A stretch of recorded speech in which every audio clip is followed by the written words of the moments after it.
যে কোনো একটা সহিংসতার ঘটনা, যে কোনো একটা প্রাণহানির ঘটনা সরকার অবশ্যই গুরুত্বের সাথে দেখে, নির্বাচনের সময় বাড়তি গুরুত্বের সাথে দেখে। আর যদি ঘটনাটা বা অপরাধটা ঘটে থাকে নির্বাচনের সাথে জড়িত যেই স্টেক হোল্ডার আছে তাদেরকেও সরকার অবশ্যই গুরুত্বের সাথে দেখে। কিন্তু আমি একটু আগেই মাত্র দেখে আসলাম যে এটাকে যেই রাজনৈতিক দলের কর্মী সেই রাজনৈতিক দলের একজন ব্যক্তিই বলছেন এটা একটা বিচ্ছিন্ন ঘটনা। সরকার আরেকটু গভীরে যাক, তারপর স্বরাষ্ট্র মন্ত্রণালয় নিশ্চয়ই আপনাদেরকে একটা ব্যাখ্যা দেবে। সাধারণত নির্বাচনের আগে রদবদলটাকে নিরুৎসাহিত করা হয়। তবে যদি কোনো প্রার্থী বা কোনো দল মানে নির্বাচনের কোনো স্টেক হোল্ডার কিছু প্রমাণ দিতে পারেন যে কোনো একজন রিটার্নিং অফিসার পক্ষপাতিত্ব করেছেন বা ডাবল স্ট্যান্ডার্ড গ্রহণ করেছেন, সেটা নির্বাচন কমিশন দেখবেন।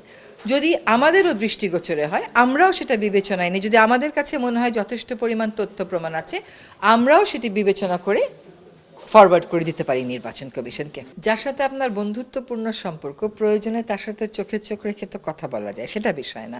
বিষয়টা হচ্ছে ইন জেনারেল আমাদের পররাষ্ট্রনীতি হচ্ছে সকলের সাথে বন্ধুত্ব, আর ভারত হচ্ছে আমাদের বৃহত্তম প্রতিবেশী, তার সাথে আমাদের সম্পর্ক সবসময়ই বন্ধুত্বপূর্ণ থাকবে, এটাই আমরা চাই। কিন্তু যখন দেখি যে কোনো একটা দেশের আচরণে আমাদের দেশের জন্য সেটা মর্যাদা হানিকর বিবেচিত হচ্ছে, তাহলে সেখানে তো আমরা রেসপন্ড করার একটা অধিকার অবশ্যই রাখি, এবং এই রেসপন্সটা আমরা অফিসিয়াল চ্যানেলের মাধ্যমেই করেছি।